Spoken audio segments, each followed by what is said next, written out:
Bonn, West Germany, autumn 1974. At 6:12 p.m., Anna locked her drawer, slid her chair under the desk, and did the same quiet ritual she did every evening. She looked up, she checked the corridor. She waited until the footsteps thinned out. Then she walked out of the ministry building with her badge turned inward, like she'd been taught. Anna was 31, a mid-level secretary, not the kind of person anyone wrote books about. But in the Cold War, secretaries were often the people who saw the map before the generals did, because they touched the paper. Visitor lists, telephone directories, cable summaries, hotel bookings, motorcade timings, not top secret in big stamped letters, just the invisible glue that holds operations together. She crossed the courtyard toward her car and stopped. A small bouquet sat on the hood, wrapped in brown paper, tied with plain string. No note, no name, just flowers. For 1 second, her first reaction was the one she hadn't allowed herself to feel in years. Someone saw me. Then the second reaction hit, heavier. Someone knows exactly where I park. Anna's eyes swept the lot. 2 rows of government sedans. A guard by the gate, smoking slowly. A few colleagues walking in pairs, laughing, not looking her way. Nobody waved, nobody watched. That didn't make her safer. It made her feel selected. She took the bouquet, put it on the passenger seat, and drove home with both hands tight on the wheel. That night, her apartment felt too quiet. She kept imagining someone placing the flowers while she was still inside the building. Someone who knew her schedule better than her friends did. She told herself it was nothing. Then she remembered what her supervisor once said, half as a joke, half as a warning. In Bonn, the enemy doesn't break in, the enemy is invited. The next day at lunch, in a crowded café near the tram stop, the invitation arrived. A man appeared beside her table with a cup of coffee and a folded newspaper. "Excuse me," he said, in smooth German with a soft accent. "Is this seat taken?" The café was full. People squeezed in wherever they could. Anna nodded once. No. He sat down without rushing, without staring, without trying too hard. He read his newspaper for a moment as if she wasn't there. That made her watch him more. Most men who sit down across from you either flirt immediately or avoid your eyes completely. He did neither. After a few minutes, he lowered the paper and said casually, "You work in the ministry building." It wasn't a question, it was a fact. Anna's shoulders tightened. She didn't answer. He saw the reaction and lifted his free hand slightly, palm open, like he was showing he wasn't carrying a weapon. "I'm not trying to alarm you," he said. "I just recognized the lanyard." Anna forced herself to speak. "Where do you work?" "Telecommunications," he said. "Contractor, mostly cables, switchboards, dull." He smiled, small and harmless. "I'm Matthias." In her world, names were not friendly. Names were hooks. She gave him only her first name, Anna. Matthias nodded like that was enough. Then he did something that felt almost surgical. He talked about nothing important. The weather, the tram delays, how Bonn felt like a capital made entirely of paperwork. Anna caught herself smiling once. Then she stopped because she remembered the flowers. Matthias stood after 10 minutes. "Nice to meet you," he said. "Have a good day." He didn't ask for her number. He didn't push. He simply left a clean, normal impression in her mind and walked away. That was what made it dangerous. He wasn't taking, he was planting. Over the next 2 weeks, Matthias kept appearing in her life like a coincidence that had learned her route. At the tram stop, when her umbrella snapped in the wind, he handed her his without a joke, without a pause. When she tried to refuse, he shrugged. "Take it. You'll catch cold."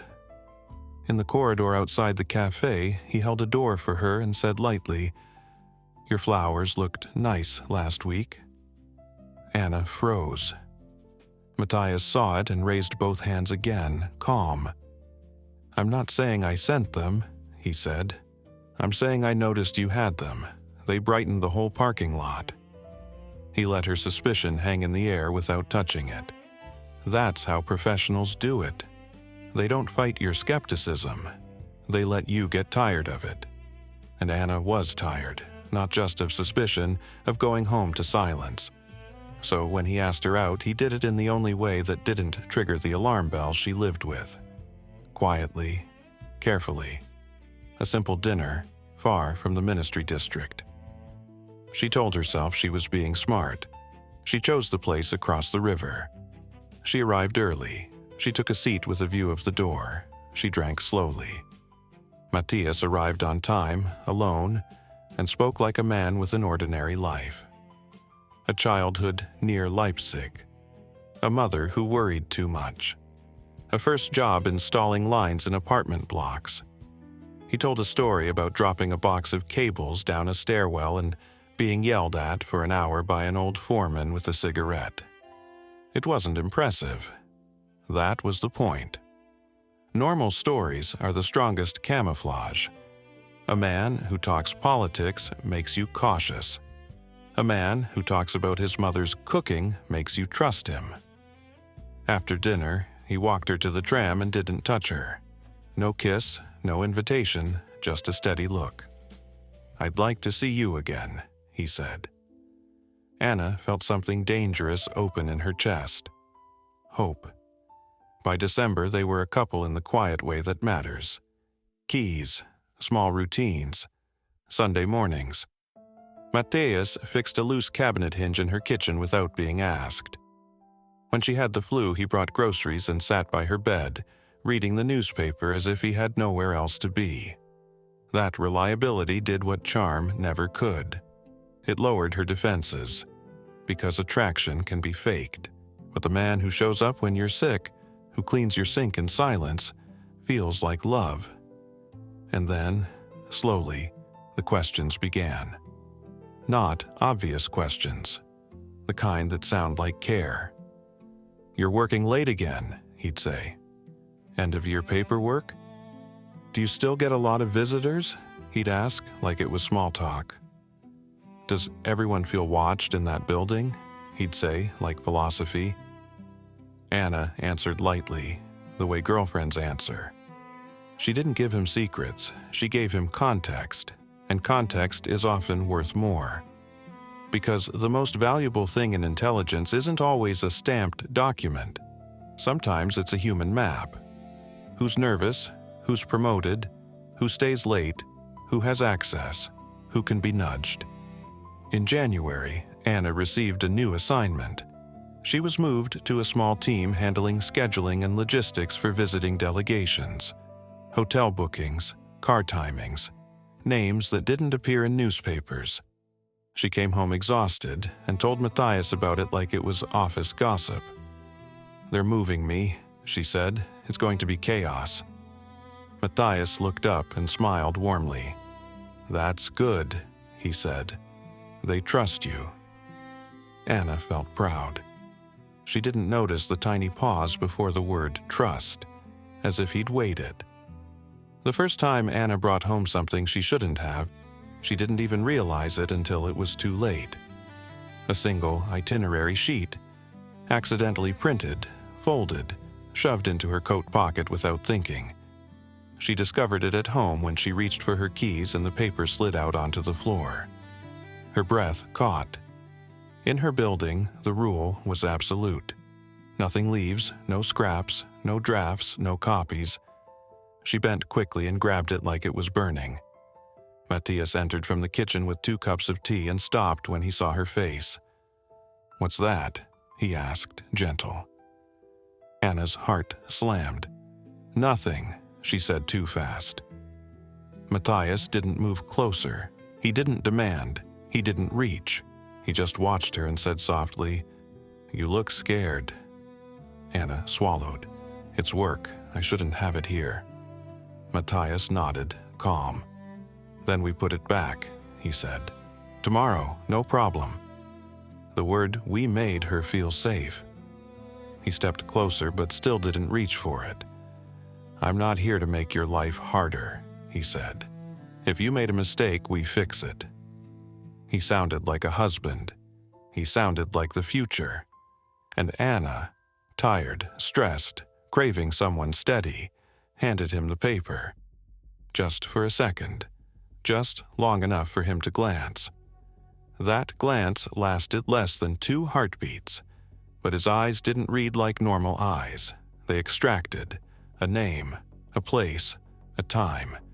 He handed it back immediately. "Put it in your folder," he said. "Return it tomorrow. Done." Anna felt relief flood her body. She went to bed thinking she'd avoided a mistake. She didn't realize she'd committed one. Not because of the paper, because she had confirmed something far more valuable. That she could be calmed, that she could be nudged, that she could be used. 2 weeks later, Anna noticed a man in her building lobby. Gray coat, neutral face, a newspaper held open without turning a page. When Anna walked past, his eyes flicked up for half a second, then down again. That half second made her skin prickle. She saw him again at the tram stop the next morning. Same coat, same stillness, same newspaper. That night, she told Matthias, trying to keep her voice light. "Do you think I'm imagining it?" Matthias's face stayed calm, but his fingers tightened around his coffee cup. "Where exactly?" he asked. Anna described the lobby and the stop. Matthias nodded slowly, then smiled as if calming a child. "Bonn is full of watchers," he said. "It's the capital. Don't feed it with fear." Anna wanted to believe him, so she did, and she missed the detail that mattered. Matthias didn't ask if the man followed her. He asked where he was. In the days that followed, Matthias became slightly more attentive. He insisted on walking her to the tram. He checked the street before leaving her apartment. He suggested a different route to avoid crowds. It felt protective. It was also tactical. Then one night, as Anna washed dishes, she heard Matthias in the next room speaking softly on the phone. Not in the warm voice he used with her. In a flat voice. A voice stripped of emotion. He ended the call quickly when she entered and smiled. "Wrong number," he said. Anna smiled back, but her chest felt tight. Because she knew his voice. And that voice wasn't her boyfriend's. That voice belonged to someone trained not to have a boyfriend voice at all. She lay awake later, Matthias's arm heavy across her waist, staring at the ceiling and trying to decide whether her fear was paranoia or instinct. At 2:03 a.m., 3 sharp taps hit her front door. Matthias's eyes opened instantly, not sleepy, not confused, instantly awake, instantly alert. He slid out of bed without a sound. Anna sat up, heart hammering, watching his shadow cross the hallway. He didn't turn on a light. He didn't speak. He looked through the peephole. Then he stepped back slowly and reached into the coat hanging by the door. His hand came out holding something small and metallic, hidden in his palm. Anna couldn't see it clearly, but she felt the shape of danger. Matthias put his lips close to the door and whispered one sentence. Not in German, in Russian. Anna didn't understand the words. She understood the fact. Then the handle moved from the outside, quietly, like someone had a key. Anna's mouth went dry. Matthias's breathing stayed steady, controlled, rehearsed. And Anna realized, too late, that she hadn't fallen in love with a man. She had fallen into an operation. The lock clicked, the door opened, and someone stepped into the dark. The man who stepped into the apartment wore no uniform and no badge, no hat, no briefcase, just a plain coat and a face designed to be forgotten. He entered the hallway as if he belonged there. Matthias closed the door quietly behind him and didn't switch on a light. For one long second, Anna heard only breathing. 3 people in a narrow corridor. Then the stranger spoke in German, low and calm. "Good evening, Matthias." Matthias answered without warmth. "You're late." Anna's stomach tightened. That tone wasn't for visitors. That tone was for colleagues. Matthias shifted slightly, blocking Anna from the man's view. For one heartbeat, Anna felt a stupid surge of relief. "He's protecting me." Then the stranger said, still calm, "We need to talk, now." Matthias didn't argue. He nodded once and guided him toward the living room. Anna stayed in bed, frozen, the sheet clenched in her fists, listening as their footsteps moved away. She told herself to get up, to turn on the lamp, to demand answers. But fear pressed her flat. Because whatever this was, it wasn't spontaneous. It had structure. And in the Cold War, structure meant danger. The voices in the living room were low. Anna caught fragments through the wall. The schedule. The paper. Her. Then the stranger's voice, sharper for the first time. "You let her see too much." Matthias's reply came flat and controlled. "She's stable." The stranger paused. Stability isn't control. Anna pressed her hand over her mouth. Her, not girlfriend, not partner, asset. A few minutes later, the living room went quiet. Footsteps returned down the hallway. Anna's heart climbed into her throat. Matthias appeared in the bedroom doorway as a silhouette. He didn't look at her like a boyfriend. He looked at her like a door he needed to make sure was closed. "Go back to sleep," he said softly. Anna forced words out. "Who was that?" Matthias paused, then smiled. Warm, gentle, perfectly normal. "Someone from work," he said. "A mistake, don't worry." It was the same smile he used when he said, "Wrong number." Anna stared at it and realized the smile wasn't comfort. It was camouflage. Matthias kissed her forehead, mechanical, practiced, and left the room. Anna lay there shaking, listening to drawers open, close, open again, not rummaging, packing, preparing. At 2:26 a.m., she heard paper being folded fast. At 2:28 a.m., a match struck. At 2:29 a.m., she smelled smoke. Anna slid out of bed barefoot and moved down the hallway, silent. The apartment was dark except for a faint orange flicker from the kitchen. She stopped in the doorway. Matthias stood over the sink with a small metal dish. In it, paper curled and blackened. As the flame rose, Anna saw the pattern before she understood it. Rows of 5-digit groups, numbers, code pages. Matthias was burning them. Because nobody burns code pages in the middle of the night unless the operation is breaking. Her breath caught. Matthias turned his head slightly, not startled. He had heard her. "Go back," he said quietly. Anna didn't move. "What are you doing?" she whispered. Matthias turned off the flame, rinsed ash down the drain, and set the dish aside like a man finishing a routine chore. Then he faced her. His eyes were calm. Too calm. "Anna," he said gently, "I need you to do exactly what I say." Her stomach tightened. "Why?" Matthias looked at her like he was memorizing her face. Then his voice changed, flat, stripped of warmth. "Because you're exposed," he said. Anna's throat tightened. "To who?" Matthias held her gaze. "The people who protect your country," he said. He didn't say BND. He didn't need to. Anna felt cold spread across her skin. She started. Matthias finished it for her. "Yes." The word landed like a door slamming shut. Anna's mind flashed through every Sunday morning, every grocery bag, every time he had held her hair back when she was sick. The memories didn't disappear. They just changed shape. "You used me," she said, voice shaking. Matthias didn't deny it. He stepped closer, lowering his voice. "This isn't a romance," he said. "It's a machine, and the machine is moving now."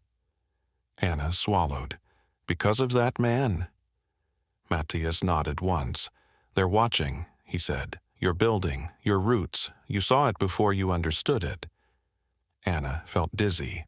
"Then what happens?" Matthias's face hardened. "We leave," he said. Anna stared at him. "Leave where?" Matthias didn't answer directly. "Somewhere you can't be questioned," he said.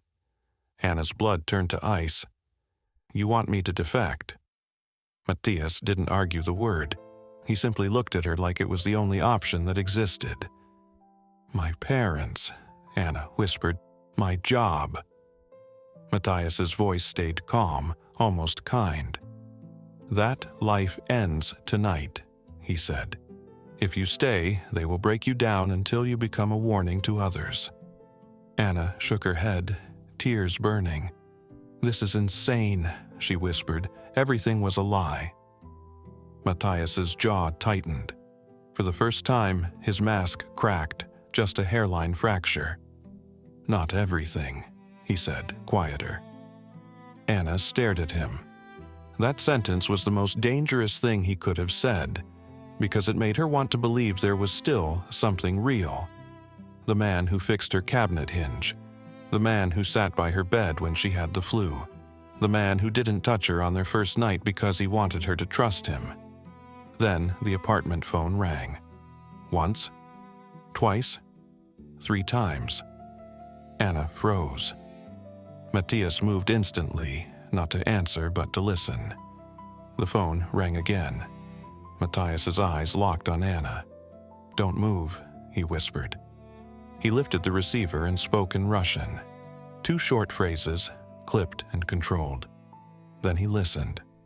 Then he put the phone down. Anna's voice shook. "Who was that?" Matthias didn't answer. He pulled a thin bundle from inside his coat and set it on the table. "A passport reminds you that your life can be folded. Cash reminds you it can be bought. A train timetable reminds you it can be redirected." Anna stared at the items like they were poison. Matthias took her hands. His fingers were warm. "Anna," he said, voice low, "if you come with me, you live. If you stay, you become a file." Anna's eyes filled. "Is any of it real?" she whispered. Matthias held her gaze. This time his voice was quieter, and it wasn't perfect. "Yes," he said, "enough of it." Anna's breath shook. Then she heard it. Footsteps in the stairwell, fast, heavy, more than one. Matthias's face changed completely. The operative stepped forward. "We're out," he whispered. Anna's mind screamed no, but her body moved anyway. They didn't go through the front door. Matthias pulled her into the stairwell and down, fast, silent, keeping to the inside wall. Halfway down, a door slammed above them. Voices barked in German. "Polizei, aufmachen!" Anna's blood turned to ice. BND wouldn't shout that. Police would. Which meant someone had used the simplest tactic in the world. Wear a uniform, borrow authority, move fast. Matthias didn't hesitate. At the ground floor, he pushed the back exit into the courtyard. Cold air knifed into Anna's lungs. They crossed, low and quick, and slipped through a gate into an alley. Matthias led her toward the river, away from lights. Anna's breath came in sharp bursts. Her legs felt unreal. She wanted to stop. She wanted to run back and pretend none of this was true. Then Matthias pulled her into a doorway and held her still. A car rolled slowly at the far end of the street. Headlights sweeping. Searching. Anna stared at those headlights and understood something that made her knees almost buckle. This wasn't a boyfriend running. This was an extraction. A plan that had existed long before she ever met him. The car turned away. Matthias moved again. They reached a parked van by the river, engine off, windows fogged. The driver's door opened before they touched it. The man in the coat sat behind the wheel. Anna's stomach dropped. It was the same gray coat man from her lobby, the one with the newspaper, the one who never turned a page. He glanced at her once and spoke without emotion. "Get in." Anna froze. Matthias leaned close, voice barely a breath. "This is the last moment you get to choose." Anna looked at him, tears cutting down her cheeks. Love, betrayal, fear. The life she thought she had. The life she now knew she never did. And then, behind them, from the direction of her building, she heard a door slam and distant shouting. They were too close. Anna made her choice. She climbed into the van. The door slid shut. The engine turned over. They pulled away smoothly, not racing, not panicking, moving like men who had done this before. Anna sat in the dark as Bonn slid past the window, the safe, boring capital of the West turning into shadows behind her. She looked down at her hands and realized she had crossed the most dangerous border of the Cold War. Not a line on a map, a line inside her own life. Because now she was not just a woman in love. She was an asset in motion. And somewhere in a quiet apartment building, men were opening her door, looking at an empty bed, and writing her name into a case file that would follow her for the rest of her life. Behind the van, the city receded. Ahead, Matthias didn't look back. He stared at the road like a man who knew exactly where he was taking her. And Anna finally understood the truth of the bouquet on her car hood. It was never romance. It was a signal. You've been chosen.